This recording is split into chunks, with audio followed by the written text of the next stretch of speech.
But it's 7:30 now. We'll let the stragglers come in. We'll get started. Thank you all for joining us. Tim, can you start us off, please? My pleasure. Give me 1 minute.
Thank you very much, Tim. I see we got a whole sports theme been going on lately. Al's loving it. Speaking of Al, Sergeant Arns, report for me, please, sir. Well, good morning, President Dean. Good morning, fellow Rotarians. And Mary, welcome to our guests. So to Brett, our fire chief, nice to see you this morning, Brett. To Jason, it is so nice to see you. My goodness, a very warm welcome from the Innisfil Rotary Club to a former Rotarian, Innisfil Rotarian, a past president of our club, more importantly, the former CAO of our town. And Jason, I was mentioning our meeting this morning to some of my customers along the lake, some of the estate owners along the end of Lockhart, along Woodlands, South Sandy Cove Place, Essex Place, and overwhelmingly everybody said, please say hello to Jason. We really miss him. So you're certainly, you're gone but not forgotten, and we appreciate everything you did for us, but more importantly, we appreciate what you did for our Rotary Club, because you were one of the founders of getting us on the right path. I remember the talks you gave us, and remember the pillars of the community, and remember the important parts of Rotary. We have wonderful meetings and we have wonderful events. My favorite memory of you is standing in the pouring rain in Sandy Cove Acres at the Canada Day Parade. We had on these waterproof smocks, and everybody thought we were so lucky, but underneath we were soaked. And I remember standing in the pouring rain, you and I laughing our heads off. That's a fond memory. So you're going to be properly introduced in a few moments, but I just wanted to pass those words on to you. So it's so nice to see you this morning. Now I have an announcement to make, and it's rather sad. It's Miriam King, a reporter in our community for decades, and from the very beginning, from the very first meeting of Rotary, she told the community about Rotary, and she never failed to be at events and to pass on information. She was a wonderful supporter of our club, and I really firmly believe in the early stages, she was someone who helped establish us in the community and get us to be so well known. At the end of Mary King, she's moving to Napanee, the end of May. There's going to be a goodbye for her at the library on Friday, April the 29th, from 11 a.m. to 3 p.m. in the Zimba room. Now, she didn't want a big fuss made over her, as that's the way Miriam was. She didn't want a lot of fuss made, but we will be able to visit her there and say our goodbyes. And I would really like a lot of Rotarians to show up. For those of you brand new Rotarians, so maybe some of you don't know Miriam, she's a wonderful lady. So again, it's Friday, April the 29th, between 11 a.m. and 3 p.m. please show up at the library and give your warmest regards to Miriam and give her a send off. So that's all I have this morning, President Dean. But I want to mention this morning. So I got up expecting that freezing rain and probably saw the nicest sunrise over Lake Simcoe I have seen in months. It was just brilliant red sunrise. It was beautiful. And but we still have dry streets. Everything's okay. But we're all here on Zoom, and that's all right. And Ken, nice to see you. Special welcome this morning. Nice to see you. Okay, President Dean, that's everything. If I can, President Dean, just add Dal's mention about Miriam, that's the Bradford Library, not the Innisfil Library. So there is no Zima room at the Innisfil Library if you go there. Oh, thank you, Chief. So it's down in Bradford. So maybe I'll send an email out to everybody with the proper address and location. Thanks very much. Yep. I sent it to Dean this morning. He'll have the information. Yep. Jen, you had your hand up? I was just going to say it's in Bradford as well. Do you have all the information then? I do, yeah. Okay, perfect. All right, I guess you'll be introducing our special guest this morning. Yes, thank you, President Dean. Rapidly improving our quality of life through local government innovation is Jason's passion. As a lawyer and chief administrative officer, he navigates through a haze of policy and regulation to find practical, sometimes disruptive ways to deliver services, such as a public transit system powered by a ride-sharing app. Jason currently leads a team of over 3,500 dedicated public servants at the City of Windsor, Ontario, and is responsible for City Council for its nearly $1 billion annual operating and capital budget. He strives to create an organization and community that is authentic, collaborative, creative, and resilient. Jason's educational background includes a Bachelor of Arts honors in Criminal Justice and Public Policy from the University of Guelph, a Bachelor of Laws and Masters of Law Municipal Specialization from Osgoode Hall Law School, and a Master's of Business Administration from the Schulich School of Business. Jason is accredited director with the Chartered Governance Institute of Canada. Please welcome Jason. Thanks very much, Jen. Really appreciate it. It's so nice to be here virtually. You saved me the 4-hour drive, which is just so nice of you guys. Really, really appreciate it. It's so nice. It's sort of like coming home, right? I said it's been almost a year now since I left Innisfil, and you know, the joke is that you can, you know, take the man out of Innisfil, but you can't take the Innisfil out of the man or woman, and that's so true. With my parents still living in Innisfil, of course, I'm back regularly, and it still feels like home. Windsor's a great place, and I'm going to tell you a little bit about it this morning, but I really do feel like Innisfil has that special spot in my heart, and just seeing all these wonderful people, the memories and the history and the stories, as Al said, just brings a smile to my face, even at 7:30 in the morning. So happy to make this sort of as informal as you'd like. If you want to jump in with questions or comments, Barb had reached out, I guess a couple of months ago now, or around the time that we were having the challenges at the blockade at the border, and had said that it might be a good, interesting story to share. So talk a little bit about that and what I'm up to in Windsor, but happy to answer questions and kind of go wherever the discussion, wherever you'd like it to go this morning. I'll try to share my screen here just to give you a couple of photos. Turn that volume down on that TV. So just see, oops, here we go. Can you guys see the slide that's got my name on it and stuff? Yeah, okay. Yes. Good, Dave. Great, I'll just expand this so I can see you all too. Great. So yeah, for about a year now, I've been the Chief Administrative Officer at the City of Windsor, and many of you will know this, but I didn't know a lot about Windsor when I took the position. It was sort of a bit of a leap of faith. It was the right time for me to sort of take on the next challenge. And you know, one of the things I figured out real fast was that Windsor is to Detroit kind of like Richmond Hill is to Toronto. So in other words, the best thing about living in Richmond Hill is actually Toronto, right? You're sort of the suburb. And that's very true, I think, of Windsor. Unfortunately, with COVID and the dang border restrictions, I actually haven't been able to get over much.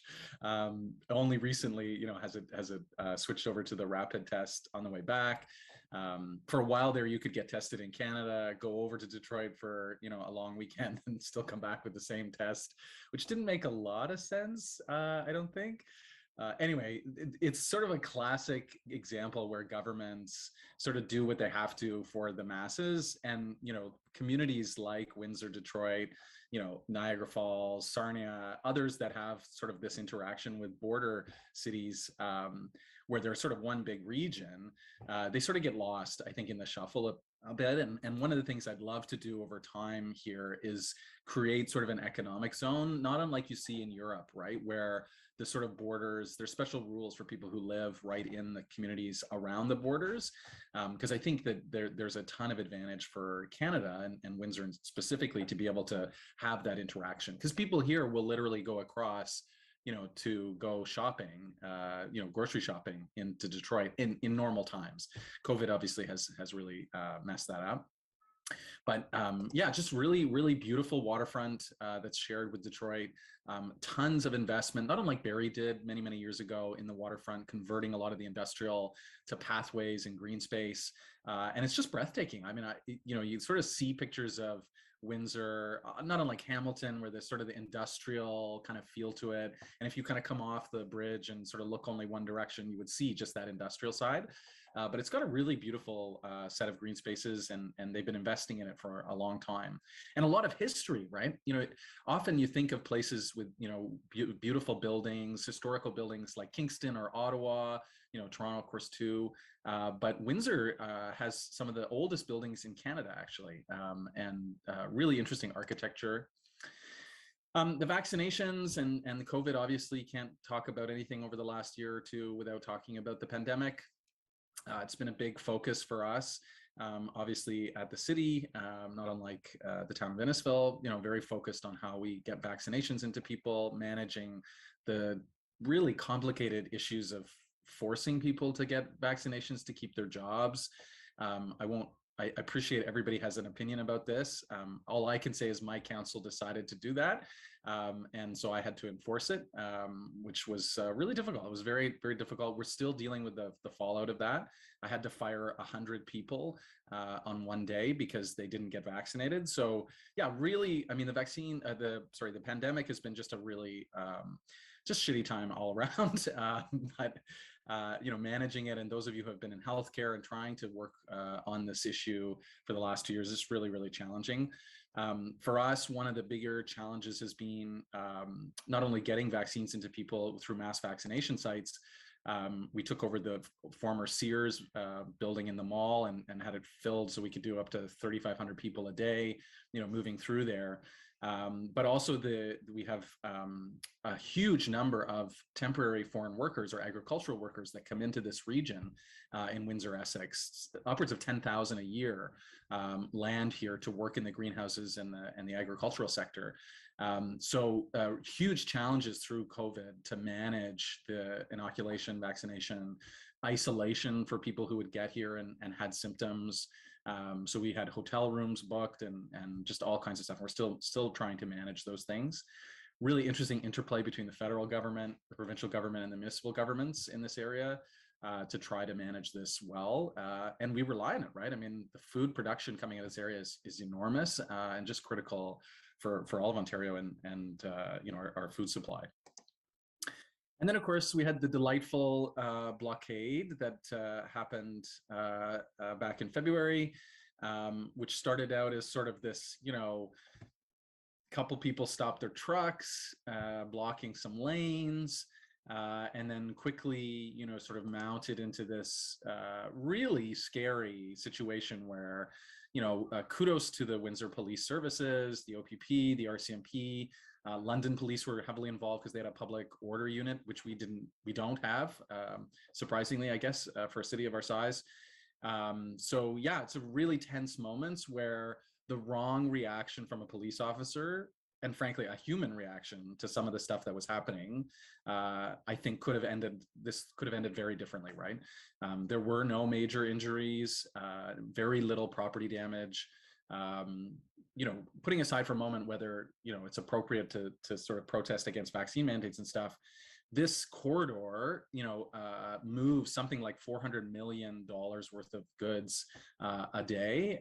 It's just a huge connection point to the US supply chain. And, there were companies like some of the big auto manufacturers who were saying, they were losing something like $50 million a day as a result of the delays in trying to get parts to places. So, it went from sort of acute, like how nice that they all have Canadian flags and everyone should be protesting or, have the right to kind of say their bit. And then as it dragged on, after a week, it really became intolerable for all kinds of reasons. And the risk factor just kind of kept escalating, right? Because everybody knew this thing has got to come to an end at some point. How do you do that? And of course, at the same time, the backdrop of Ottawa happening, which was, even more complicated and many more people and dispersed over a much larger area. We sort of knew that the two were related. And in fact, as they started to, push in Ottawa to move people out, the fear was they would just come on down the 401 and end up, down here at the blockade here. The nice thing about being the end of Canada, so to speak, is that you kind of can't get here, at least with the COVID restrictions, without coming down the 401. So there was lots of really effective intelligence and effective policing done to sort of thwart people who, looked like a convoy headed to Windsor much earlier, sort of Chatham or London or, further up the 401. But yeah, just kudos to the policing services to manage this. Just amazing, the patience. And I think, and the chief can speak to this far better than I can, but my sense was that, the G7, the G20, and the debriefing of that and the learnings that happened with that in Toronto, really have informed the sort of approach to this kind of management. And it's much more patient, I would say, and much more sort of purposefully stepped through, as opposed to, because many people said, like, can't you just go tow the trucks and arrest the people? Like, well, why is this taking so long? Like, how hard is this? This is a couple hundred people, but as the chief will tell you, I'm sure, the ratio of, protesters to police to effectively do something where they don't want to do it is enormous and carries a huge risk of being able to deal with it. But we also found that, there were lots of people obviously down there with social media now, you weren't even necessarily watching CBC or CTV. You were watching the Facebook live streaming from somebody standing there broadcasting every word that was said. And so just the amount of information and the experience of not having to be there, but actually feel like you're there was quite incredible. And, our experience was that there was a lot of people who were not necessarily there because of the, feeling very strongly against the COVID restrictions, but in fact wanted to feel like they were a part of something after, nearly 2 years of this pandemic where they've been isolated and they just don't understand why the information isn't being shared. They, truly felt like their government was failing them. And, whether you agree or disagree, I think the point for us, at least on the municipal side, is to think about how people can channel that energy effectively, right, and be able to voice their concerns without, damaging the economy, which was already and continues to be, in quite a precarious state, right, with inflation and supply chain challenges and everything else. So,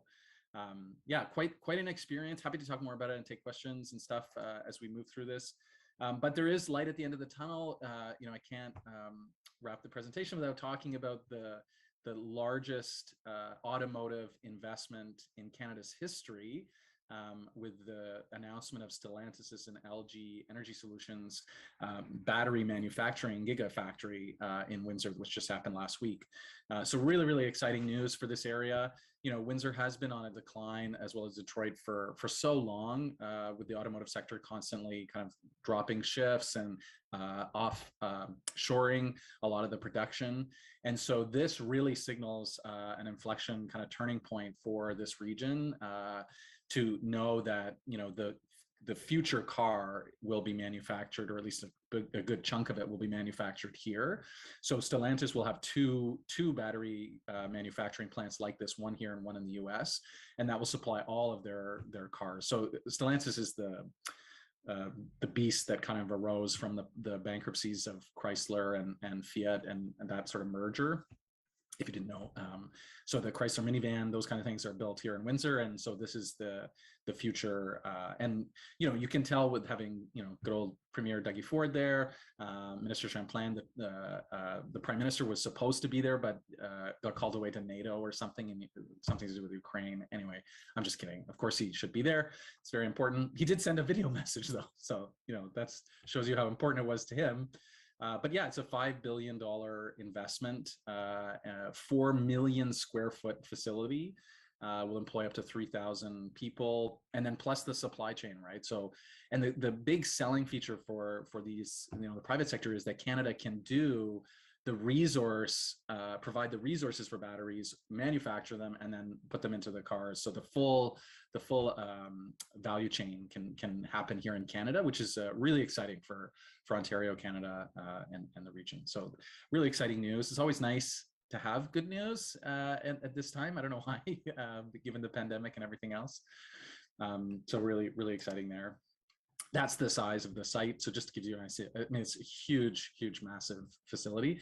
And they want to have their first battery roll off by 2025, which is a really aggressive timeline. My poor team is sort of like, there's still trees and stuff on this property. How are you gonna make this happen? So we're deploying all of our resources to make this happen in real time. And then, of course, can't end without talking about my kids. You saw Ethan there just come into the room maybe a little while ago. He just turned 7. And my youngest, Spencer, is 2.5. And this was us down March break. We blew our brains out. We were just so tired of the pandemic. We went to Fort Myers, rented a little house with a pool and stuff, and it was awesome.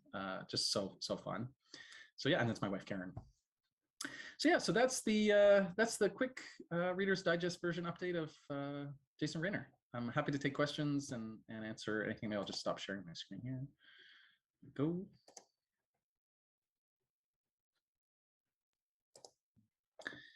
Yeah, and thank you so much for having me. I'm delighted to be here. This is the first time that I've been able to really formally connect back in with the Innisfilians, and yeah, just love the idea of being here.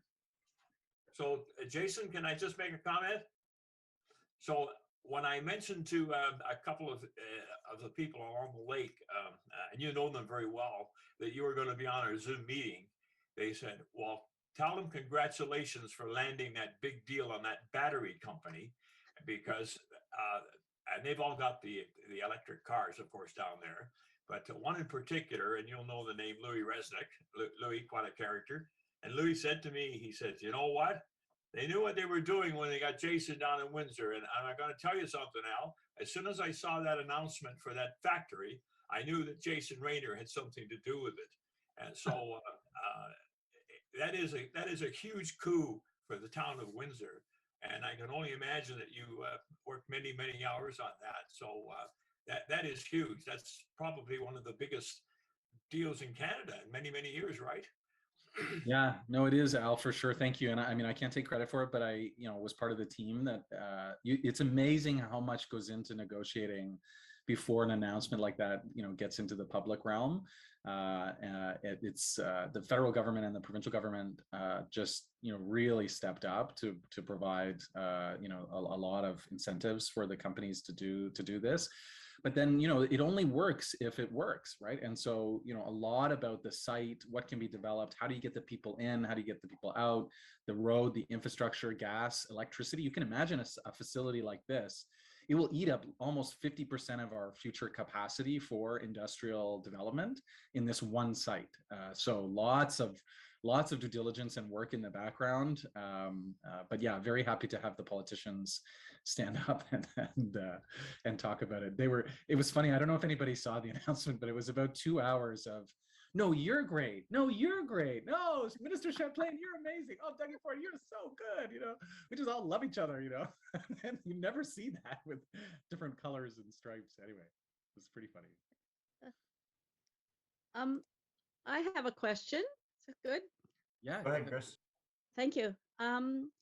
Okay, I, being the person I am thinking forward when we have so many batteries, because the push is for electric. has there been any thought about recycling them? I know like you're over your ears that this is a fabulous announcement, but eventually they're going to be junk. They don't last, and the chemicals in them are a real problem. So I'm wondering if that's been discussed at all. Yeah, it's a great question, Chris, and one that they're very attuned to because of the cost too, right? Of those natural minerals that are in the batteries. So there's a lot of work on recycling them now. I would say that we're not there yet. You know, I think the technology is not, and the science hasn't developed to the point where we'd like it to be, where you sort of get a full 100% kind of recovery. But everybody is working on it, and I suspect because of as you said, the volume that's coming, somebody's going to crack the code there to be able to do it.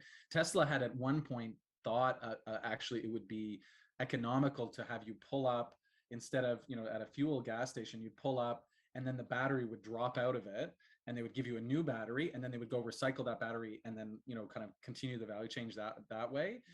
I don't think that ever took off, but that was one of the original early concepts of it. So you're absolutely right. The environmental side of this has to be. The other side to it is that we've got to make sure we continue to have clean generation of power, right? Because this is electricity, and if you're doing a bunch of coal-powered plants, you know, you're not really helping the environment that much. But thankfully, I guess Ontario and Canada, we typically have fairly clean. Yeah, which is good. But yeah, good question. Thank you. Hi, Jason. Good to see you. Thank you for your presentation. You talked about the historical aspects of Windsor, and I'm pretty sure the Rotary Club in Windsor is one of the oldest in Canada. So I'm just wondering if you've had time yet to go to any of the Rotary meetings down there. No, it's a good question, Anne. I'm a little embarrassed to say that it's been a year and I have not yet. In part because of COVID, right? So it is, you know, it has been challenging to do the in-person thing, but also because there are 3 main clubs and I haven't had a chance. I want to kind of do the tour and see which one is sort of the best fit for me. And then the work has been quite a heavy lifting, I would say, for the first year, certainly the first 6 months, you know, to 8 months. It was a steep learning curve because I didn't know the community or the players. And they have you know, really interesting politics down here too. There's a joke that in Windsor it's 1 degree of separation, not 6, because everybody knows everybody. And in fact, one of the first questions people ask you is what high school you went to, because there are only like 5 high schools, and if you're from the area, everybody sort of knows. Anyway, so yeah, but very hopeful, and this is a good kick in the butt actually, and to get back on that train and take a look at the different ones in Windsor. Thank you. Anyone else have some questions for Jason? Chief. Yeah, hi, Jason, great to see you. And I know we chatted about it a little bit before you started, and you've alluded to it in your presentation, but unfortunately with the truck convoys and the freedom rallies that have been going on, it's a bit of a no-win for the police on this one. We're the bad guys if we don't do anything. We're the bad guys if we want to do something. So it's really taken its toll on the police community. But and sadly, from a chief's perspective, we can't control, unfortunately, what people do on those front lines. So you have to trust your people to do the right thing. And when somebody's 2 inches from their face, spitting in their face and not wearing a mask, it's pretty hard to keep your cool. So just so glad things worked out the way they did. Unfortunately, at the end of the day, the chief has stepped down there, and just like the chief in Ottawa, for all the different reasons, but it's definitely taken its toll on policing during these tough times. But like you mentioned, thankfully we did learn from the G8, G20 and some of the other incidents, and the intelligence sharing, I think is what we're most proud of, is the information that's gone back and forth has been incredible. So it's been a good learning experience. I'm glad it worked out the way it did for Ottawa, or for Windsor compared to Ottawa. Yeah, no, thanks, Chief. And it's, you know, our worry, and you'll appreciate this more than anybody, that, you know, now people know that they can shut down, you know, the busiest North American crossing by simply turning off your truck. or your car. And that's a scary reality for us to sort of come to grips with, you know. You and your 20 closest friends can literally shut the border down, and, you know, and all of this supply chain. So we're really working hard now to think about how not only can we rapidly deploy, you know, to be able to break something up quickly if we can from a human resource perspective, with those public order units, but also the infrastructure side, right? The bizarro thing about this access to the bridge is that it comes through a municipal road. Like, it's just like Innisfil Beach Road that you drive down and then you get on this bridge, right? So it's not like you're coming in off the 401 and, you know, hot and heavy onto the bridge. You're coming through a municipal road with restaurants and all this kind of stuff and intersections. So it really is complicated. So we're looking at the infrastructure side too. Now, the good news, I guess, if the glass is half full, there is this Gordie Howe Bridge that's being built, which should be ready sort of 25, 26. That's a huge investment and will really take the pressure off the Ambassador Bridge, which, by the way, is the only, I think, privately owned international crossing, which is totally bizarre. I'm still learning the politics and how something like that can happen. But the Gordie Howe Bridge will be the first, once it's constructed, will be the main artery, and that'll be owned by the federal government and the US government. Yeah, as you've said, Jason, it's really unfortunate that, what may have been well-intentioned by a small group can be disrupted by a couple of what poorly intentioned disruptive groups. So.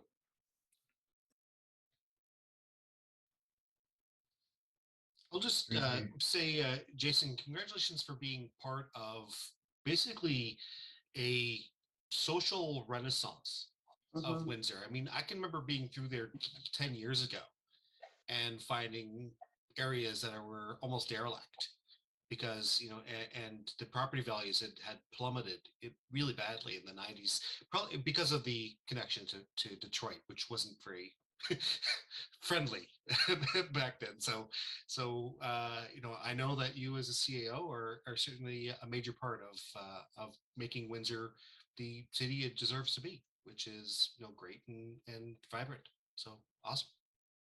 Oh, thanks, Tim. It is exciting, right, to be a part of a place that is turning that corner. You know, they had for the longest time actually had negative growth, which, you know, in a place like Innisfil is hard to even imagine.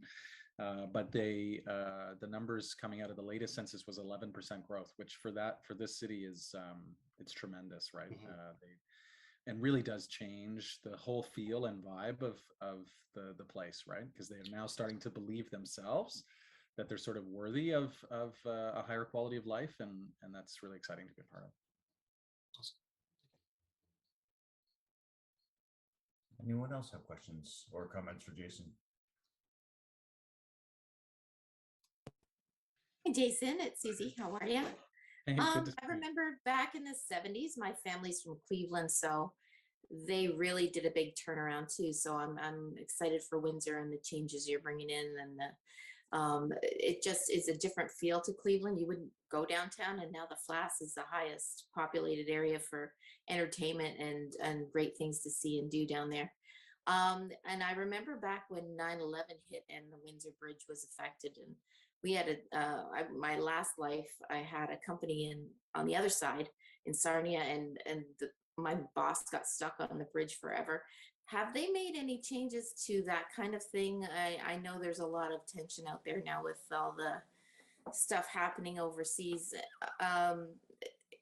There's got to be something that happens now when the borders are stuck. Any changes there? Because that was pretty traumatic at that point when they had to lock it down because of 9/11. Just wondered if you had any thoughts on that. Yeah, it's a great question, Susie, and it's good to see you too.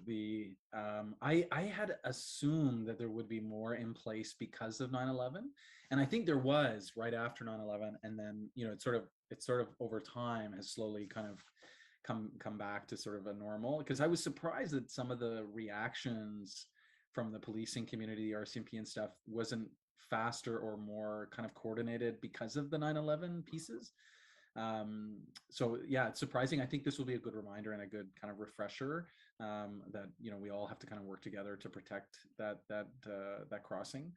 And you know, it's interesting because people in Windsor will say, 9/11 really hurt them from a financial perspective because it was so much harder for Americans to come across and go to the casino and go to restaurants. You used to be able to just use their driver's license, right, and come across. Now you have to have a passport, and those complications. So I am hopeful that again over time we can look at sort of a regional approach that sees it, a much more a border that feels like isn't as firm for people who live in the area. Because there is, as Detroit rebounds and its downtown core comes back, it's really exciting. And there's a lot of people who work there from that live in Windsor, but go across, especially healthcare, and have continued to do that through the pandemic. So yeah, hopefully we'll make some progress over, especially as technology advances, right? I'm assuming that things can become a little bit easier, but it will take time.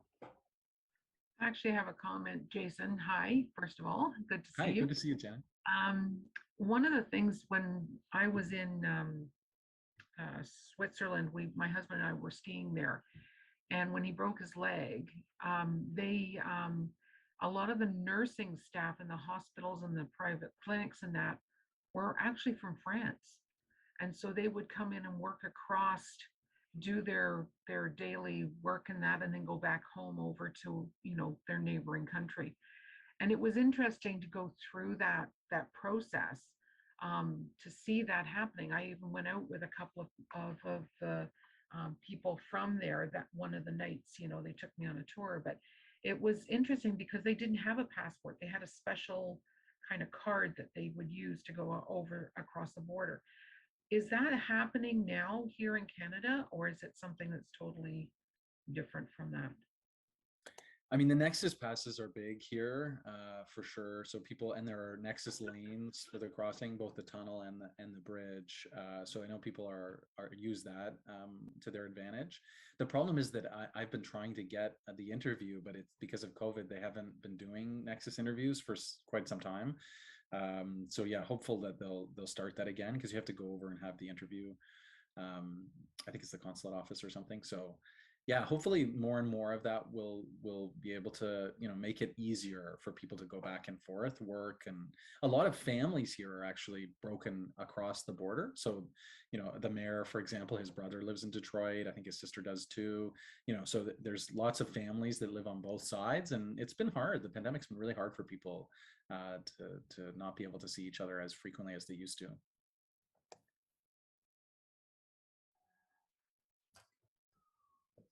Good morning, Jason. I just wanted to get your views on, obviously you came from a smaller community where you had a staff of several hundred.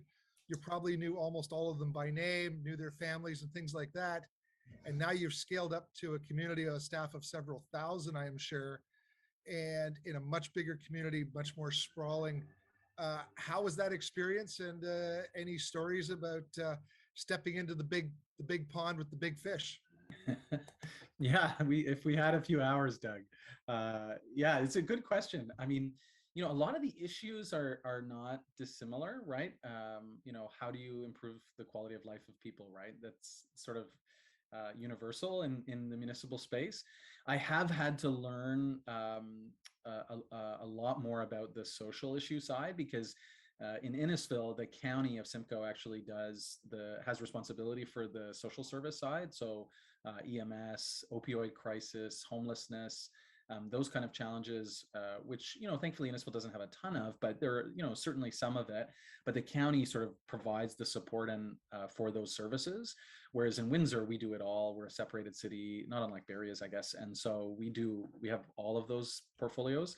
And so, yeah, it's been a heavy lift there because those issues are so complicated, right? It's not so simple as throwing a shelter up and expecting things to get better.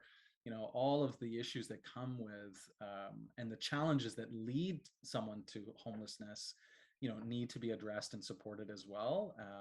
And the opioid crisis, for example, I mean, it's just devastating, right? I mean, we have pictures of the people that we've lost at our support center, and it's like a full wall of people that we've lost, and those are people we know, our staff know them, and so yeah, so really hard from that perspective. There's no easy button there, and it doesn't matter sort of how much resources you seem to throw at something. You've got to address the sort of fundamental issues. but yeah, and then I would say, one of my good friends, Gary Kent, who used to be at Mississaugas at Peel, when he found out I was going to Windsor, said, good luck with the innovation stuff in an organization of that size, because it's like a machine, right? It's so hard to try to actually make change. And so I would say that it's taking a lot longer than I had hoped to change the culture, to make it more agile, to make it more innovative. But part of that is the history of Windsor and where they've come through. They had 8 years of 0% tax increases, in part because they were declining, they were shrinking, they didn't have the revenue, and people were just didn't have the money. So they were trying really hard to cut back. The problem is, after 10 years of doing that, a decade of doing that, you end up with not a lot of ability to actually respond to issues, right? And to address those. So yeah, I would say it's coming. It's taking a lot longer than I had hoped. But they're good people here, and they work hard and they care deeply about the community. So we're going in the right direction. But yeah, it's very true. It's a year in, and I still meet people probably daily that I've never seen before, right? Because they're frontline level staff that I'm just finally getting around to that facility to say hi. Yeah, so it's an interesting experience for sure. Thank you, Jason. I'm going to have to cut the question and comments off there. We still have a lot to go through. President Dean, yes, Al? One quick comment for Jason. So Jason, since COVID started, we've had Zoom meetings and then we've had meetings at the library in conjunction with Zoom meetings. This is the biggest turnout we've had in almost 3 years. So you're still a rock star. Thanks, Al. I think freezing rain maybe has something to do with that. I don't know. It's great. Yeah, no, we have a lot to go through today. We'd love to stick around so we can show you how much we've grown and what we've got planned. But we'll be moving on to old business. First of all, I'm going to skip over here, do the Great Ontario Fishing Raffle. So I hope everyone checked their email this morning. Posters are done, the virtual ones anyway. So Tim has resized them so they can be posted on social media. So asking everyone to start posting these on social media, getting them out there as fast as they can. We don't have to collect money. They can go to the website, scan the little QR code, and start purchasing tickets to win this $85,000 legend boat. It is a waste of money because I'm going to win it. I won't be president when the draw is done, so it won't be a conflict of interest. But the actual posters are, after speaking to the people putting on this, are at the printer now. So we could have used our own printer and paid for it, but they said if we use their printer, they will cover the charges. So free is always better. So I'm just waiting to hear when they can pick those up, and then you can start hanging them in every business that we possibly can, and it's free money for us. Every ticket we sell that they log on and use our QR code, we get a portion of the proceeds. So that QR code goes directly to our Innisfil Rotary. Is that correct? Yeah, so if they use that QR code to purchase the ticket, that we get credit for the sale of that ticket. Perfect. So they can log on to the website as well. They just have to make sure they pick the Rotary Club of Innisfil as their sponsor. And then all our funds will be going to the RVH South Campus. Any questions about the Great Ontario Fishing Raffle? Nope, I want to see social medias blowing up today. Second on old business, PEI potato campaign. We discussed this at the board meeting. It was a great idea. Still is a great idea. It is just a cluster of organization. So our potatoes in Collingwood are no longer our potatoes. They've taken those and allocated those to other clubs in the area. Our new potatoes will be coming in tomorrow morning into Barrie. Problem is our order somehow got bigger and we're now responsible for 5 tons of potatoes. We have 500 10-pound bags of potatoes to distribute to different companies. Yeah. Does anybody have a chip truck? Maybe we can send a truckload down to Windsor. I don't need a chip truck. I just need trucks. So the problem with this new moving company that is holding our potatoes is, one, they have a forklift. Two, they have a loading dock. Problem is they're not open on Saturdays and Sundays like the farm was for us to pick up these potatoes. So I'm going to need as many hands on deck as I can to help facilitate this, either Thursday afternoon, Friday, or Monday, to pick up these potatoes. So if you can help out after this meeting's adjourned, if we can have 5 minutes for people to stay online that can help, that would be fantastic. And we can come up with a game plan, because we've got a very short time to do this.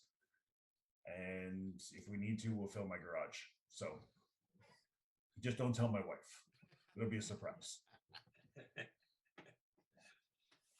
So we'll do that after the rest of the meeting. Anyone have anything else for old business to attend to before I move on to new business? New business. Going again a little bit out of order. Whitney, we've chosen a charity for April. Would you like to discuss, please?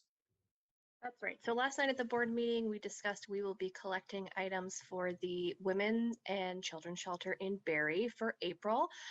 So if you're interested in Able, we'll be collecting on April 20th. And what they need is school safe snacks. So peanut-free, pudding cups, granola bars, fruit snacks, that kind of stuff. They would be really appreciative of school safe snacks for the kids. So if you're able, I will send out reminders. We'll be collecting on April 20th. Thank you very much, Whitney. Another great charity. Number 2, back to Whitney, promotional grant. I'll discuss it for you. Whitney was applied for a grant for us for $250. We've been talking about it off and on. Time is running out. We have 1 month to make a decision.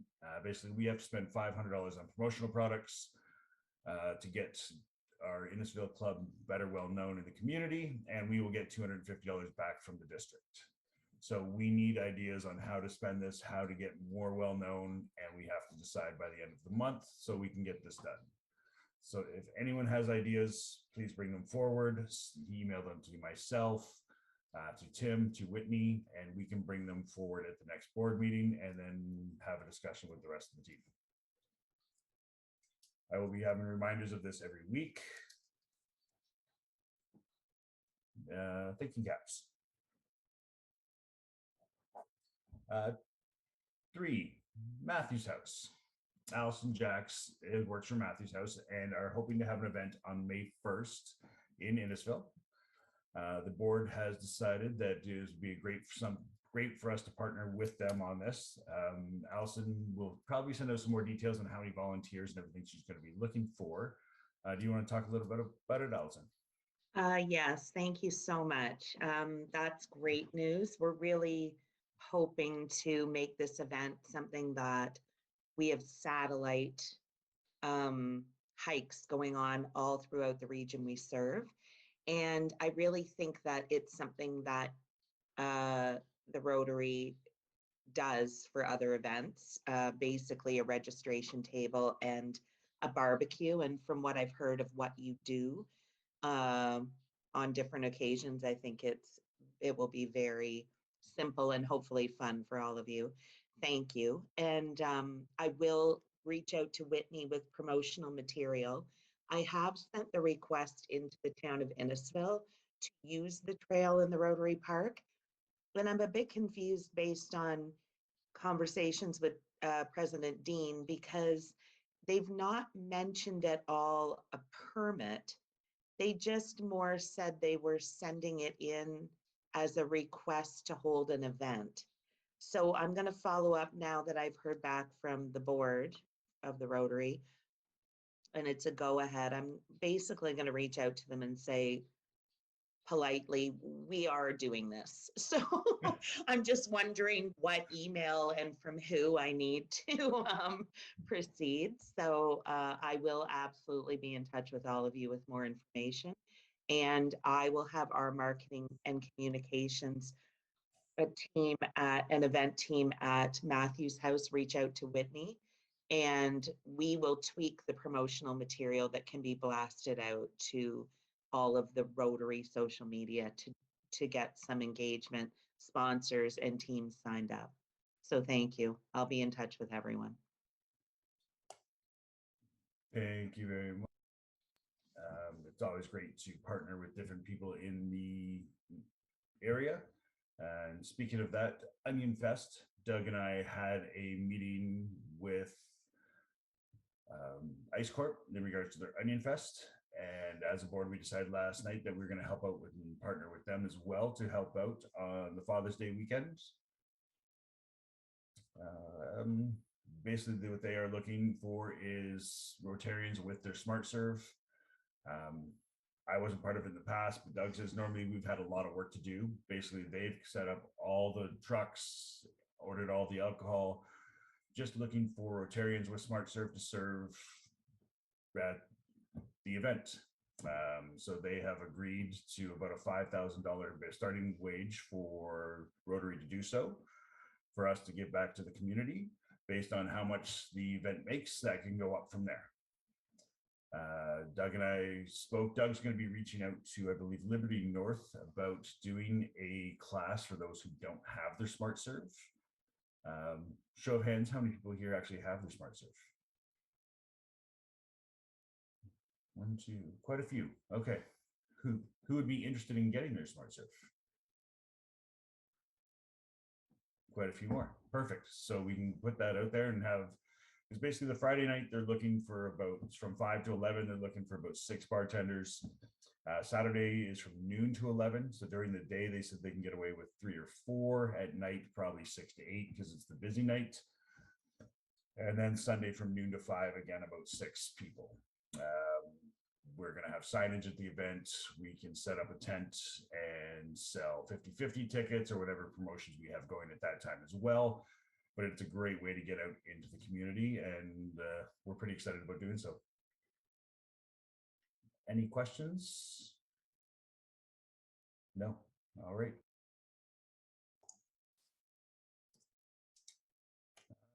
Is Monica still here? Yeah, I'm here. Okay. So Monica, we missed you at the board meeting last night, but Doug and I talked about your mentors program. Would you like to add anything in regard to what you don't know what we talked about, but do you have anything to say? Just guess. But do you have anything to say about the mentors program in the meeting we had? I'll let Doug jump in on this with me. No. Yeah, I wasn't at the meeting last night, unfortunately. But yeah, we are working together, Doug, I, Dean, and hopefully Tim can jump in on this as well. But we're looking at definitely working towards having a mentorship program, basically pairing up Rotarians, you know, that have all the knowledge with our new Rotarians, and basically sharing the knowledge and building the club. The more knowledge we have, obviously, the more involvement we will have as well in the community and together. And did I miss anything, Doug? Yeah. No, we worked on the list. It's I think we matched up everyone well, but we're hoping that you can meet your mentor or mentee at least once a month for a phone call, coffee, drinks, just to help them out and let them know what Rotary does. A lot of our new Rotarians have a lot of great questions that they should already have answers for.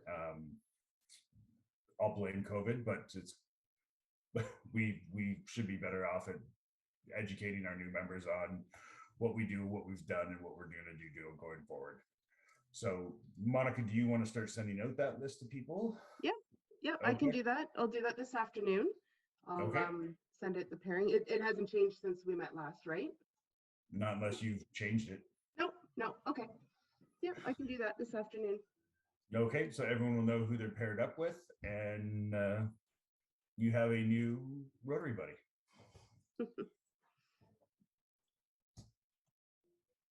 That's all I believe I had for news. We don't have a full. Oh, Doug, go ahead. I'm sorry. I just wanted to touch on one thing. I know, I think Tim touched on it last week. We spoke a little bit about it at the board meeting, and the Rotary Club of Innisfil has authorized and agreed to send 3 students this year to RILA. And RILA is happening, I want to say it's the last weekend in May, 20, 25, 26, 27, something like that. It's a Friday evening, Saturday, Sunday. It's completely virtual this year. And we all agreed that we're going to send 3 people, or we have room for up to 3 people. And so we're spending, it's only $100 each. It's very inexpensive. And what I would like to do is, excuse me, is if anybody knows somebody, maybe in your family, a granddaughter, grandson, anything like that, that is in grade 9 to 12 currently, please send me their information or give me a call. I really want to wrap this up in the next week, week and a half. I don't want to wait till the last days and scramble to try to get this done. There is a limited amount of people that they really can connect with, so they don't want it too massive, but at the same time, they do need to get enough names to make this work. And if we don't have any members that have that son, daughter, grandson, granddaughter connection that they want to send, I want to reach out to the local school in Nantyre and make sure we fill those 3 spots. Because let's face it, this is a great opportunity. I know some of our members have sent their kids in the past, and it is just a lifelong changing opportunity that it's incredible. So I don't want us to miss out on this. So if you have any names, please forward them this week, if at all possible. And if not, next week, I'll be reaching out to Nantyre to try to fill those spots. Yeah, if that Any happens, questions about RILA? And not a question, just Doug, if that does happen, if we have to reach out to Nantyre, let me know, because we've been chatting with one of the guidance counselors there, and they're probably our best resource for finding students that would fit. Thank you, Tim. Exactly. Let's fill those spots. Debbie. One question for RILA. Does the individual have to stay, or like you said, it's from grade 9 till 12? If it's a grade 12 student and the person's leaving to go to university, is that a positive or a negative? It really is irrelevant. It is an amazing experience. I'm trying to think who's on the call that had a child go. My son did it last year. It's just a 2.5-day leadership camp. So they just they did it on virtual last year as well. But they just break out into teams on Zoom. They do leadership skill builds. It was just a very educational weekend for them. Yeah, and Debbie, because they're still in grade 12, they would still qualify. Yeah, absolutely. Let's not miss this opportunity. It's a great experience put on by Rotary. Virtually, it's $100. It's dirt cheap for us to do, and you can change a child's life. So let's not miss this window. So thank you, President Dean. It also looks good on any university or college form. Yes. For leadership. Yes, my son has it on his resume now. Doug, what was the date of the weekend for RILA? It's the last weekend in May. I think it's the 25, 26, something like that. Okay, thanks. Yes, sorry, Doug. I know we discussed that last night. Is the one thing I missed about adding to the schedule this morning. So thank you. Al? No, sorry, Jason, just leaving us. I was just waving goodbye. That's all. Oh, I thought you fiercely had a question. Doug, go ahead. Sorry, one last thing that we did touch on last evening also is trying to get our website up and running a little bit better. And if anybody has any contacts that are sort of that webmaster savvy type of person and looking for content, I know, Tim explained a little bit more to some of us that don't understand this stuff about how content for our website is so important. And in order to have a good website, we need to have good content. And I think we're all generators of great content. We just need to take that picture, send it off. But I really think we need to have 1 or 2 people that are going to help coordinate and drive this forward. We even talked about reaching out to Nantyre to see if they have some students that are doing some kind of web mastering type program that maybe we could leverage some opportunity of some local talent to help us get all this up and running. But if anybody has some contacts, please reach out to Dean or Tim. I'll leave it in your ballpark there, guys. Yeah. But let's drive this forward and let's get this up and running Yep. a little Bring it to better me than it is now. directly, please. I already am modifying the website to make it more conformed to the District 7010. So it's just a matter of us having more bodies that are going to help populate it. Okay, so we're up to the wire today. So, Janet, if you can save your learning corner for next week, I'll let people go who want to go. But if you want to stick around for a couple minutes, Jenna, hopefully you can stick around for a couple minutes, just talking about PEI potatoes on the link here. For those that can help try and get the potatoes. So for those who can't, everyone else have a great day, and we'll see you next week. Have a great day, everyone.